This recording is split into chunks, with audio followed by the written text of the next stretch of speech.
Mary Louisa Willard, or Lady Sherlock, as one newspaper called her. She was a chemistry professor who picked up a side hustle as a forensic criminologist, and soon she was helping law enforcement investigate everything from forgeries to homicides using the cutting-edge science of her time. Sarah Wyman is joining me to tell us this story. Okay, Carol, I want you to picture this scene for me. We're at Pennsylvania State University in the chemistry building. Dates are murky, but we think it's sometime around the 1940s. And a woman is walking down the hallway.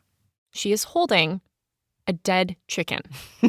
Marching on either side of her are two police officers, both of them also holding, you guessed it, dead chickens.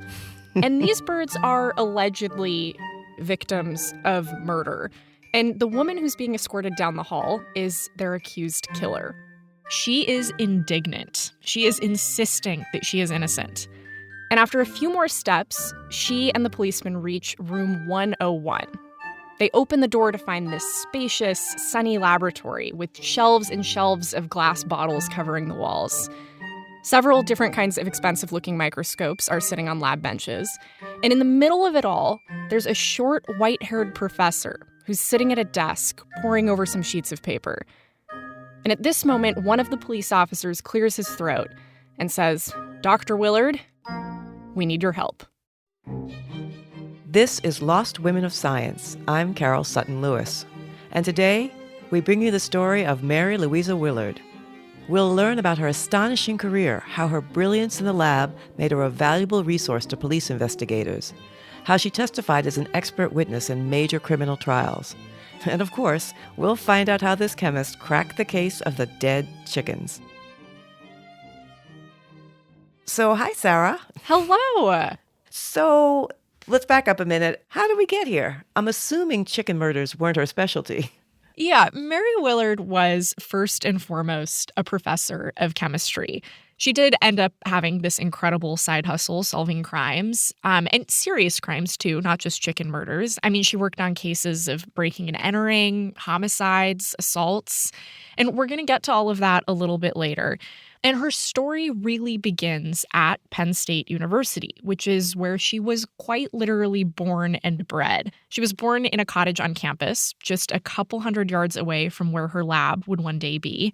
And her family, the Willards, were deeply embedded in Penn State's history. My name is James Peter Willard, and Mary Willard, or M.L. Willard, was my aunt. James Peter Willard mostly goes by Peter. He lives in New York State now, but he grew up in State College, not far away from his aunt. And I called him a few weeks ago to get as much good intel about his aunt as I possibly could. And let's just say, Peter is not a man prone to hyperbole. I've read about your aunt. The word gregarious comes up a lot. But how do you remember her personality as a kid? What was she like to be around? Normal. Normal. She was very normal. She was very normal with us. Yeah. I would never say that she was thinking she's a big deal or something like that. That sort of thing never showed up. I was surprised by this answer, Carol. I mean, I'd been reading a lot about Mary at this point, and normal is one of the last words that would come to my mind. I mean, I'd been digging up these old profiles of her, and even in her obituary in the local paper, there were half a dozen people interviewed, and most of them had a hysterical memory to share about her. Lots of them mentioned her car, this legendary pink Cadillac, and also how she drove it. Someone said that Mary had to look through the steering wheel instead of above it because she was only about 5 feet tall. Someone else said that when you saw her driving down the street, she'd stop in the middle of the road if she saw somebody that she knew and completely hold up traffic to catch up with a friend. She had a whole litany of interesting collections and hobbies, like her rose garden, where she was growing 96 different rose species. Rumor has it that she also once grew marijuana in her garden for police experimenters. Of course, it was for police experimenters. Exactly. For research only. And she never married, and she never had kids. But what she did have were Cocker Spaniels. That she had love. She had birthday parties for them. Yeah, really, the whole neighborhood came. Next door neighbors all up and down the street. She sounds like she's pretty fun, but what do we know about Aunt Mary the scientist? She was a chemistry professor, right? All the way back in the late 1920s? Yeah, which I realize might seem surprising on its face. I mean, it certainly wasn't extremely common for women to be working in the faculty and chemistry departments at universities during this time. But Mary came from an academic family. So, as I mentioned before, she grew up on Penn State's campus back when the surrounding area was mostly open fields. And her father was a math professor at the university. His name was Joseph Moody Willard. There's actually a building named after him on campus today. And back when Mary was growing up, the Willards would host students who needed housing. Visiting lecturers who were coming to the campus would sometimes stay with them too. And so the Willard kids really grew up in this intellectually stimulating environment. So, coming from this academic family, I would imagine they were fine, excited, happy about her going to college? Yeah, Mary didn't talk a lot or write about the fact that she went to college, but according to her nephew, it really would have been like a non-event in the Willard family. In 1921, she became one of 3 women to graduate from Penn State with a bachelor's in chemistry. She went on to get a master's and then a PhD in organic chemistry from Cornell. And after she returned to Penn State in 1927, she became one of 4 women teaching in the chemistry and chemical agriculture departments, which, not great by today's standards, but honestly pretty huge at the time to have 4 women teaching in those departments. But within the Willard family, this was apparently not a big deal. I never heard once in the whole time that I was growing up that all women didn't have PhDs. That was normal. You don't discuss it. I mean, it's not a big deal. Ooh, love that. Yeah, just very, very normal. But just to get another perspective on it, I spoke with Bill Heron. Before Bill retired, he taught chemistry at Newman University in Pennsylvania. Now he volunteers as a forensics consultant for the Delaware Innocence Project. And he says, that expression that as a woman, you often have to be twice as good as a man to get half as far? When Willard did this, it was more like 10x. She had to be just freaking brilliant. I mean, there's just to compete at that time. She was, pardon my French, but she was a serious badass. I mean, there's just no other way to get around it. So, what was the focus of Mary's chemistry research? So when she was getting her master's and PhD, she became really interested in microscopy, which in its most basic form is just looking at the physical properties of something under a microscope. But Mary was also rapidly becoming an expert in chemical microscopy. Chemical microscopy is you're using the microscope as a stage, and you are potentially looking at the chemical and physical properties of whatever little dust speck you have there. That could mean, for example, adding chemicals to a sample on a microscope stage and then watching to see how it reacts. You're doing it on the microscope stage with a little teeny-weeny pipette, and apparently you don't get to drink coffee because, if you shake, man, it's all over the place. And you can use this process of observing these chemical reactions in super fine detail to actually work out what substances or what elements make up a sample, which, as you might imagine, could come in pretty handy if you're trying to conduct forensics. And now I know in this day and age, there are a few people who don't know what forensics is because they watch all the crime shows. But can you just tell us again exactly what forensics means? Yeah, so forensics is basically just applying a scientific discipline or scientific tests in order to solve crime. And today, we've all heard of crime scene investigations. But back in the 1920s, this was really not happening in the way that it's happening today. Forensics is actually quite old. I mean, you can go way, way back to the pyramids, way back to the Code of Hammurabi. Bruce Goldfarb is an author who has written about the history of forensic science in the United States. But it's not until fairly recently that there have been sort of the scientific tools to do it in a really scientifically valid way. Bruce says that there was a turning point for how death investigations worked in the U.S., and it came right around the end of World War I, right around this time when Mary Willard was an undergrad at Penn State. So up until this point, the vast majority of death investigations were being carried out by coroners. So Coroners would make a judgment call about whether or not they thought somebody had died of natural causes or was murdered. And then after that, they'd call in a jury of adults, so lay people, to vote on whether this was a murder or not. This was called a coroner's inquest. The original way of doing it is basically crowdsourcing death investigation. And then in the late 1800s, 1877, there's a medical model that emerged. First in Boston, they had the first medical examiner, a doctor, put in charge of doing that death investigation. But even after that medical examiner started working in Boston, most of the country was still on the coroner system. So most death investigations were still being eyeballed instead of scientifically investigated. But when World War I ended, Bruce says a couple of important things happened. First of all, the war had produced some major technical advances. There was a lot of research in nerve gases. So they're military applications. So they're looking at the chemistry and the effects on the body, and these things grow out of that. All of this led up to 1918, when the first ever forensic toxicology lab opened in the United States in New York City. It was really very, very, very new at that time. And for a long time, they were it. By 1930, there were still very few cities in the U.S. with medical examiners. The big ones included New York, Newark, New Jersey, and Boston. Los Angeles had also opened a crime lab at this point. But if you were a police investigator in need of a scientist to investigate a murder, you didn't have a ton of options. I mean, the fact is that at that time, there were very, very few people throughout the country with that kind of expertise. It was an emerging field, and there just weren't that many people who were capable of answering that kind of question. But one of the people who could was Mary Willard. She was really in the right place at the right time. In 1930, Mary was working as an assistant professor at Penn State. She'd started to make a name for herself in microscopy, especially being an expert in analyzing the chemical structure of food and drugs. And in the meantime, prohibition had created a new need for forensic toxicologists.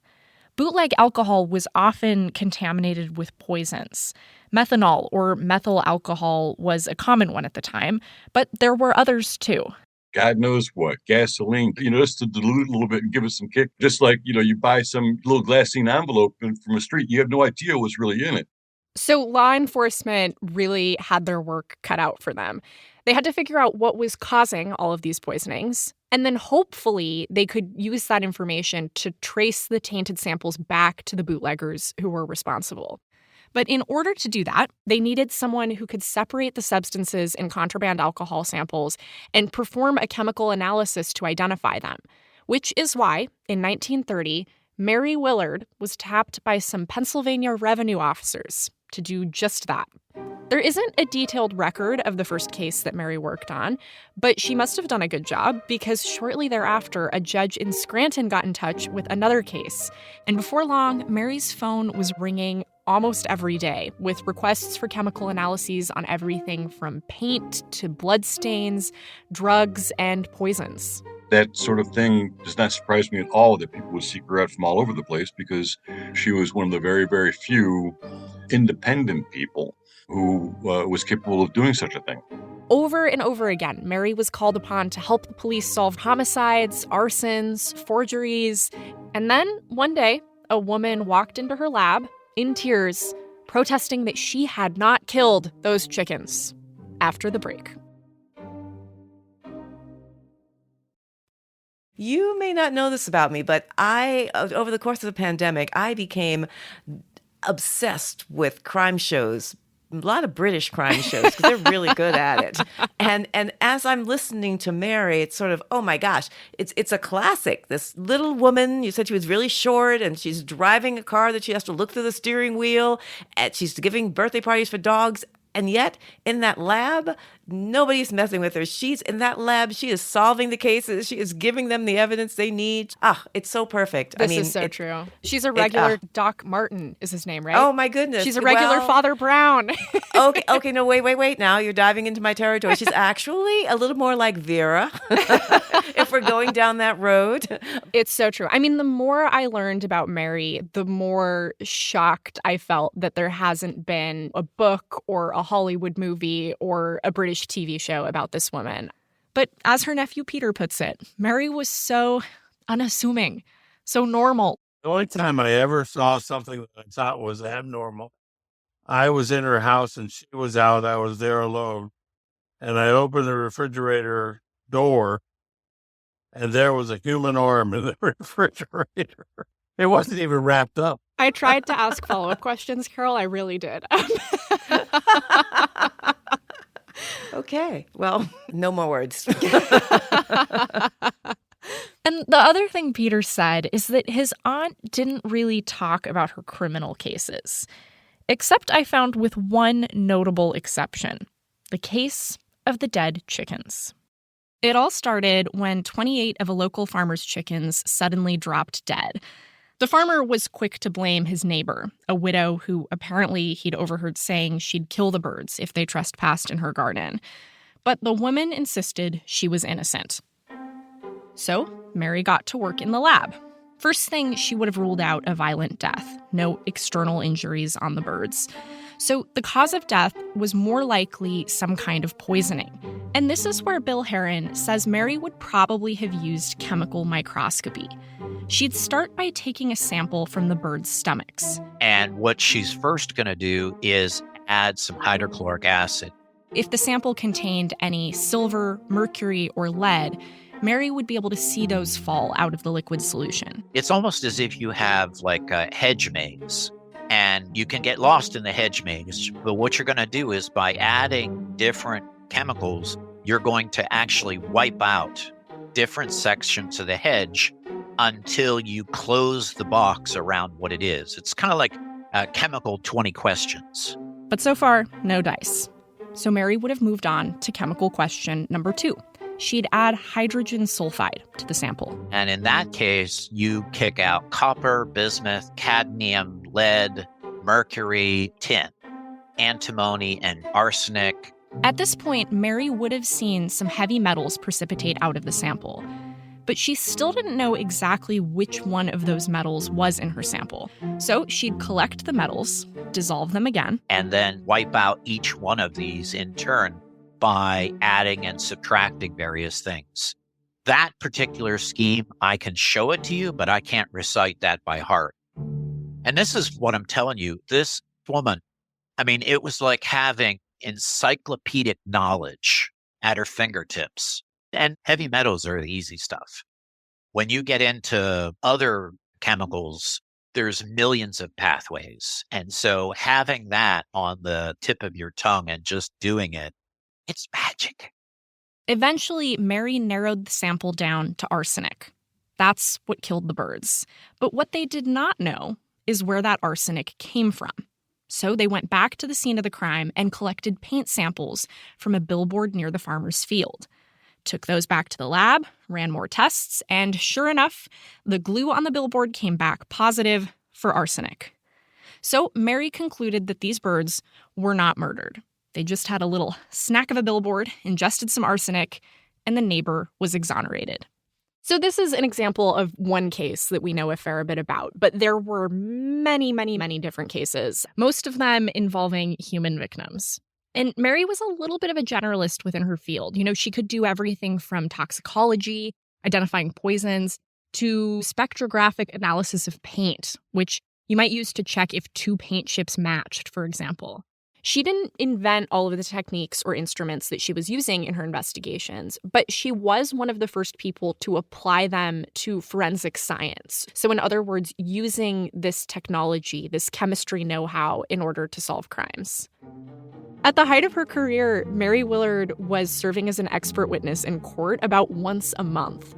She helped out with investigations in every single county in Pennsylvania and eventually branched out to other states in the U.S. and even worked internationally. So at this point, was Mary investigating crimes full-time, or was she still teaching at Penn State? Not only was she still teaching at Penn State, she was working most of these cases pro bono. Wow. And on her departmental paperwork, she really framed her criminology work as a hobby. She'd write it down next to like collecting vintage road maps as like a fun fact. And it's not that her casework was a big secret necessarily. I mean, people knew about it, but she definitely wasn't walking around gloating to her friends and family about, you know, this objectively very cool job. And there may have been another reason for that. Not all of the cases that she was working were quaint countryside chicken mysteries. She testified in a couple of really pretty major murder trials in Pennsylvania. One of them was in 1953. A man named Dan Bullish, who was in his early 40s, and a much younger friend of his, who was only 17 years old, were hired to set fire to a building in Scranton, Pennsylvania, allegedly to collect the insurance money when it burned down. But the 17-year-old was trapped inside after they set the fire, and he later died from the burns that he sustained. So Mary Willard and her lab were called in to help investigate the case. When the case went to trial, Mary took the stand as an expert witness. And there is a whole article about this in Scranton's Tribune that is just dedicated to Mary's testimony. The reporter is obviously tickled by the fact that she's a woman. They refer to her as a, quote, woman criminologist and lady scientist throughout the piece, just in case we've forgotten that we're talking about a she chemist here. And the reporter wrote that Dr. Willard spoke in a clear voice, enunciating her words precisely, like a professor in a lecture hall, which, she literally was a professor, so maybe not that surprising. But anyway, at the trial, it sounds like she walked the jury through every little scrap of physical evidence the police found and how she analyzed it. And a big part of that was her analysis of kerosene samples that had been taken from the crime scene, Bullish's car, and a gas station nearby. In order to compare these samples, Mary used a technique called gas chromatography. Bill Heron says the technology has advanced a lot since Mary's heyday, but the basic concept is still the same. You take your mystery sample, vaporize it, and run it through a long tube with a detector at the end of it. It's a lot like a foot race. You're introducing a volatile species down a very thin tube that is, for lack of a better description, sticky. And so lighter things go through that faster. Heavier things go through it slower. And then you have like a detector. And so if you record who comes through at what time, you not only have how long did it take to get through the column, but how much is there. And you get a graph with peaks of different sizes, depending on how fast each compound traveled through the tube and how much was in the sample. And so if you look at your graph, you can figure out what your mystery sample is, like if it's kerosene, or even what kind of kerosene. Kerosene is not one thing. Kerosene is a vague group of compounds that all boil at approximately the same temperature. It's not like you get the same kerosene every time you go to the gas station. It's whatever was freaking cheap that week. And so every gasoline station, and even if they come with new kerosene the week after, it's going to look different. And in this case, Mary found a match. All three samples showed the same concentrations for all of the different compounds, connecting the kerosene in Bullish's car to the scene of the crime. Bullish was ultimately convicted not just of arson for starting the fire, but of murder, since the 17-year-old had died as a result. Dan Bullish was sentenced to death. But then he won a second trial where his sentence was reduced to life in prison, and eventually he died in prison at the age of 59. Sarah, do we know how Mary felt about the fact that her testimony was putting people in prison? I mean, she's a scientist first and foremost, and in this case, her testimony was helping to decide whether a man was going to get the death penalty. Yeah, it's not something that Mary wrote about herself, but we did ask Bill Heron this question. I can't answer for her. I can answer for myself. I do hear a lot of people saying, just the facts, ma'am. I mean, for myself, I technically do this full time, but I probably only work 3-4 hours a day. The reason is, if I start working 5, 6, 7 hours a day, I can't sleep at night. Go to a Game of Thrones reference. Forensic scientists, they're the watchers on the wall. They guard against the White Walkers so everybody else doesn't have to. And it messes with you. It takes you in really dark places because you're always looking at someone's worst day. And so the idea that it didn't bother her, I can believe that she didn't talk about it because you bottle it up. but the idea that that doesn't mess with your head and impact you, I think that's nonsense. If you are wrong, you are either going to send an innocent person to jail or release a guilty person. I can't picture that doesn't weigh on people. And I would love to know what Mary thought about all of this, but unfortunately, I haven't been able to dig up any records that give us that insight.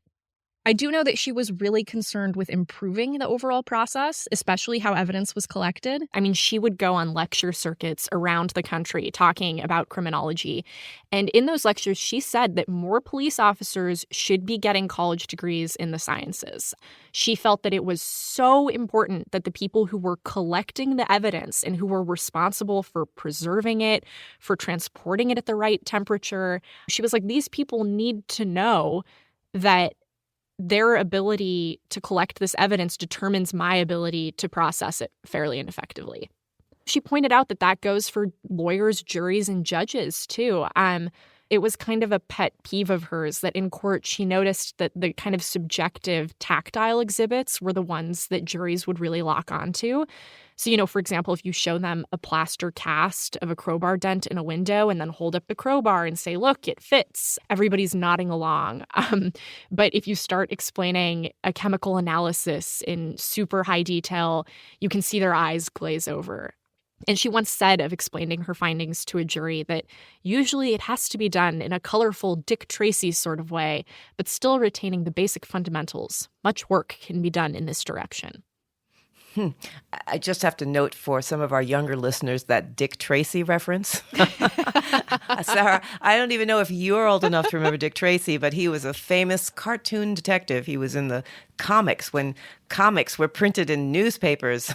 all these ancient concepts. A newspaper? What's a newspaper, Carol? But I say this in jest. I mean, I don't want to take anything away from the seriousness of this, of what Mary was talking about. She makes a really good point. Yeah. So, Sarah, we have learned so much about Mary. She's had such a wide-ranging career. Now, what do you see as her main legacy? Well, the crime busting stuff is the obvious place to start. I mean, she was really respected by her colleagues in law enforcement. The police officers she worked with chose her as an honorary member of the Fraternal Order of Police in Pennsylvania, and I know that that was something that she was proud of. Huh. She continued to work on cases for a long time after she retired as a professor at Penn State, and she was a well-known figure in local courtrooms. She just absolutely did not rest. But I think if Mary were here to answer this question, she would probably want me to talk more about her work as an educator at Penn State. And I say that because it's something she talked about a lot. I read a speech where she was introducing herself at a conference, and the first thing she talked about in that speech was how proud she was to be a professor. Even after she retired, she was holding office hours at age 81 on Penn State's campus. And she made a really big impression on her nephews, too.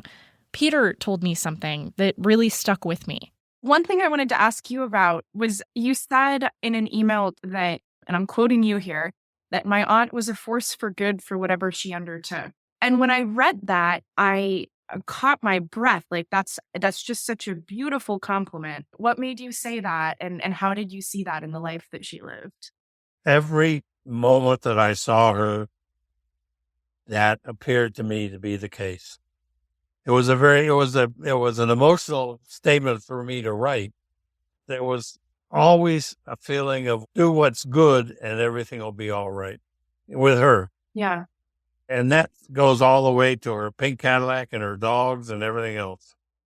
Mary Louisa Willard doesn't have a building named after her on Penn State's campus like her dad does. But in 2009, one of her former students, who has since passed away, endowed a scholarship in her name. And the way he talked about her was really beautiful. He said, "I liked Dr. Willard as a teacher and as a person. She always made time for you, giving you her complete attention. Dr. Willard was so much more than just a professor." This episode of Lost Women of Science was hosted by me, Carol Sutton Lewis. And me, Sarah Wyman. I wrote and produced this episode with help from our senior producer, Ella Fetter. I want to thank the American Chemical Society, the Penn State Chemistry Department, Dan Sykes, Sue Barr, and Linda Delmonico Willard. Lizzie Yunin composes all of our music. We had fact-checking help from Lexi Atia. Hans Shi sound designed and mastered this episode. Our executive producers are Katie Hafner and Amy Scharf. Our senior managing producer is Deborah Unger.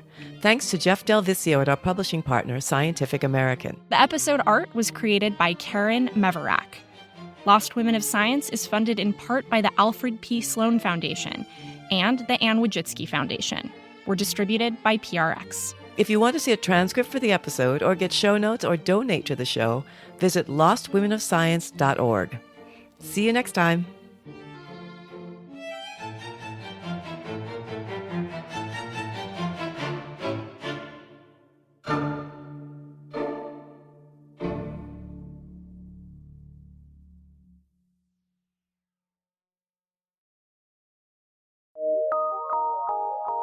From PRX.